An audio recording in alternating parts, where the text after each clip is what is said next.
బతికుండగా ఈ భుజాల మీద కాడిని మోస్తున్నావా, లేదంటే మనుషులను మోస్తున్నావా? ఆ కర్మ నీకు ఎందుకు పెట్టింది? మీరు ఆలోచించండి.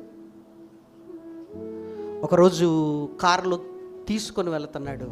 కారులో తీసుకొని వెళుతున్నప్పుడు వెంటనే, కారులో నేను కూర్చున్నాను కదా, వెంటనే నా ప్రసంగం వేసేసాడు. వేసేసి చెప్తున్నాడు, ఇదిగో అన్నీ మీ ప్రసంగాలేనన్నా, అన్నీ మీ ప్రసంగాలే. కారు ఎక్కానంటే ఏటివే మాట్లాడించాడు. నేను ఖుషి అవుతాను అనుకుంటున్నాడు. అంత అయిపోయిన తర్వాత, ఈరోజు ఎన్ని అధ్యాయాలు చదివావు బైబిల్ అని అడిగాను. చదవలేదు. అప్పుడు చెప్పాను, 100 ప్రసంగాలున్నా వేస్ట్. ఈరోజు నువ్వు బైబిల్ చదువు, అది చెప్పు సంతోషిస్తాను. అది చెప్పు సంతోషిస్తాను. ఈరోజు ఎన్ని గంటలు ప్రార్థన చేసావు నువ్వు? లేదు.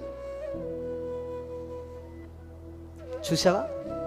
ఒక మనిషిని ఖుషి చేయడానికి ఏదో నా ప్రసంగాలు వింటున్నావని మాట్లాడావు, కానీ నీ దేవుడిచ్చాడయ్యా నీ గ్రంథం, ఇది చదవని జీవితాలు ఎందుకు? ఆలోచించండి. దేవుడు పరమందున్నాడు అని, ఆయన మనల్ని చూస్తున్నాడు అని, నా వల్ల ఆయన ఆనందముగా ఉండాలి అన్న ఆలోచన మనిషి మరిచిపోయాడు. ఏమండి, భారమైన పాపాన్ని తేలికనుకున్నాడు.